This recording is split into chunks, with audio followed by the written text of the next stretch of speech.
Gashi ya zama baba, yau ga sakamako zan karba. Ƙudirina ya zamnawa da ke, daure ki ban aran mintuna uku daure. Zan ɗan yi warwara ne ga zargi, zuciyata ta aiko na ga ke.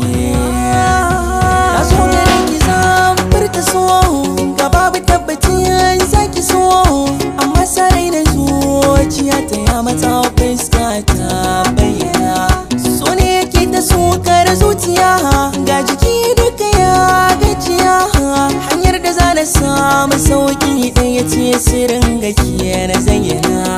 Gane gaban ki tauraruwa, samun haske cikin idanuwa, ko za na samu natsuwar kwakwalwa, manufata na bayyana.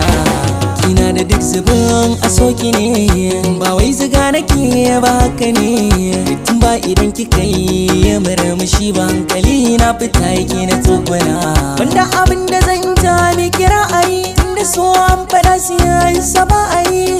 Fata guda nake, abin da zuciya take ji take ma ta ayyana. Sarauniya mai mulki zuciya, sai na tana ki hankali ke kwanciya. So ya rufan ido ba na ganin sauran mata ko ina. Haska ni kin ji tauraruwa, daure ni ma ki sani inuwa.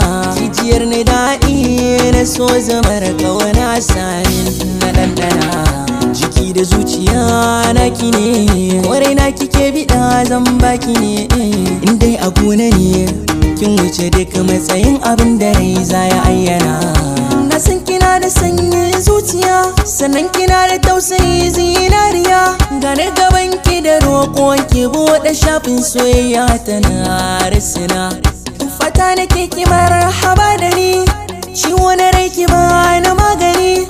Da na rasa ki babu wani bigire da rayuwa ta zana jingina.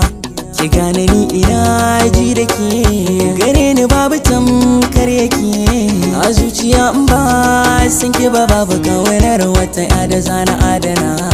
Akan ki ne nake kula fici, na yarda zana ɓata lokaci, domin na saki yau farin ciki ko da nawa zana sallama. Ga saƙo daga zuciya kai tsaye zan baki shi, mai kawanar ki kamar ni duniya san babu shi. Ki yarda da ni ɗaya zaki so, ki tarbe ni gani na ƙara so. Tauraruwa sai ta hasken ki kai na ma haske ko ina tare da ke.